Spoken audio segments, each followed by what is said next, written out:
With the increasing integration of human society, i.e. global society, the collision of cultures, not just the intermingling, but the increasing collision of cultures, certain adjustments have to be made. For example, 25 years ago in Canada, you almost never saw a woman dressed in the hijab.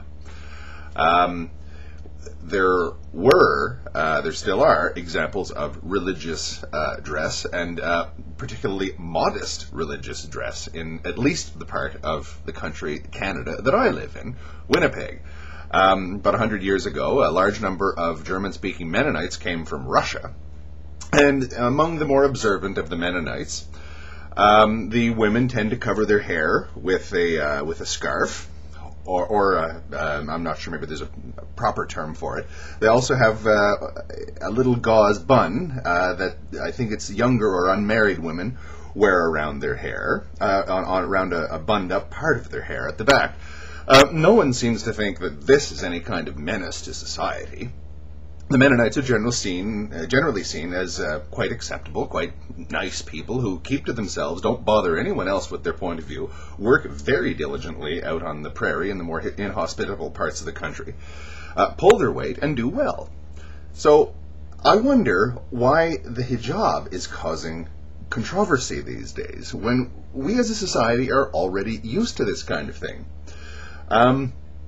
In other parts of Western society, people have long been accustomed to the sight of Orthodox Jewish people dressed in, their own costume, their own styles of, shall we say, coiffure, the hats that they wear, and certainly I don't think anyone seriously considers these people to be a menace to anyone.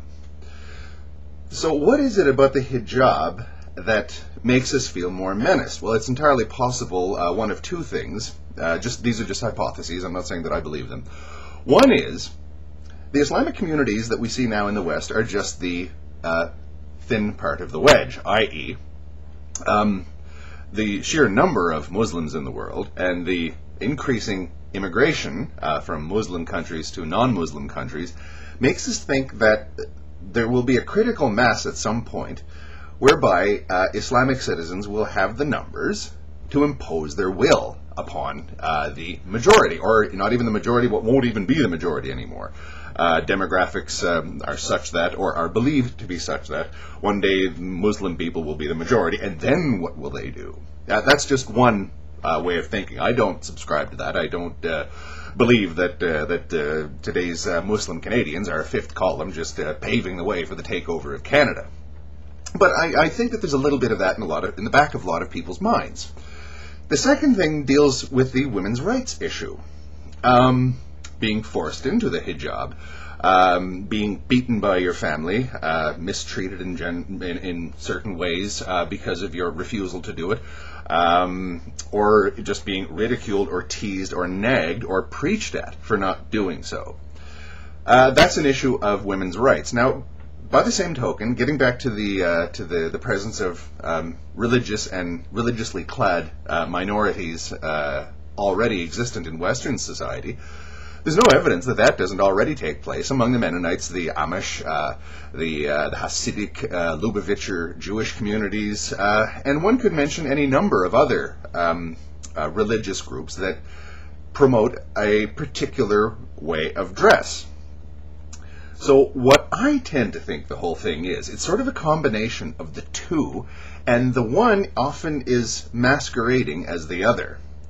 There aren't a billion Orthodox Jewish people on this planet, nor are there a billion Mennonites, or a billion of any of the other number of small religious groups that don't really have either the desire or even the capacity to seriously challenge Western civilization. There are a billion Muslims, or thereabouts, I suppose, and I think that at the bottom of it, that is what frightens people in the West. And of course, as we know, hate is the child of fear. A lot of Westerners fear the collision that's taking place, or the supposed collision that's taking place between the West and the Islamic world, and the hijab represents the, as I say, the thin edge of a much larger wedge. I don't believe that. I have to reiterate that again. I don't believe that that's taking place. But if you want to know why people are against it, you have to understand why they think a certain way. If people have anger or hatred, you have to understand where the hatred comes from. Hatred comes from fear. I can say that from my observations, there are plenty of people in the Islamic world that aren't exactly the biggest fans of the West. And you even do see, the crowds of death to America that one sees on the news occasionally. They're, I'm sure, Westophobics, Occidentophobic Islamic people. And of course, that whatever anger that they feel, hatred they feel towards the West, is based upon fear, because maybe they see the internet, maybe they see Western tourists, maybe they see the increased opening or forcing open of traditional societies as the thin edge of our wedge into their society. So if we want to avoid a violent collision between the two cultural universes, or the many cultural universes that exist in our world, we have to understand why the other side may fear us. What exactly their view of us actually is. Thank you.